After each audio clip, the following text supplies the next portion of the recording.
প্রশ্ন হলো, সালাতে মনোযোগী না হয়ে কোন রাকাতে আসি ভুলে গেলে ইসলামের দৃষ্টিতে সমাধান কি? এ বিষয়ে আমরা বিভিন্ন জায়গায় বলেছি ভাই। নামাজে কত রাকাত পড়ছেন ভুলে গেছেন, এই ভুলটা কি আপনাদের মাঝে মধ্যে হয় না প্রায় হয়? প্রায় হয়। কারণ হলো মনোযোগের নামগন্ধ নাই। এই জন্য টাকা গুনতে ভুল হয় না, কিন্তু নামাজের রাকাতে অনেক বেশি ভুল হয়। আল্লাহ মাফ করুক। এই আমল নিয়ে কিভাবে আপনি জান্নাতে যাবেন বলেন? 1,00,000 টাকার বান্ডিল গুনে ফেলছেন, ভুল হয় খুব কম, আর মাত্র 2 রাকাত নামাজ পড়তে গিয়ে ভুল। ঠিক না ঠিক?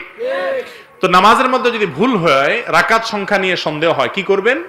এটা সমাধান হলো, আপনি প্রথমে চেষ্টা করবেন যে কোনটার দিকে মনের ঝোঁক বেশি সেটা বের করার।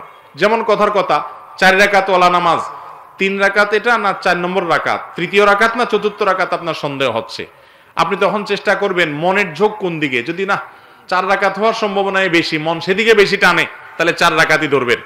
আর যদি মন বেশি টানে 3 রাকাতের দিকে, তাহলে 3 রাকাতেই পড়বেন এবং শেষে সিজদা সৌদিয়া নিবেন।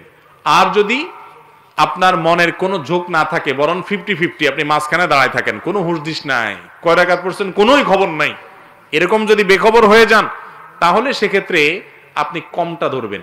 3 আর 4 হলে 3 ধরবেন, 2 রাকাত না 1 রাকাতের সন্দেহ হলে 1 ধরবেন, অর্থাৎ সবসময় কমটা ধরবেন। ধরে আরেক রাকাত বাড়ায় নামাজ শেষ করে এরপরে শেষে সিজদা সৌদিয়া নিবেন। তাতে কি হয়ে যাবে? নামাজ হয়ে যাবে ইনশাআল্লাহ।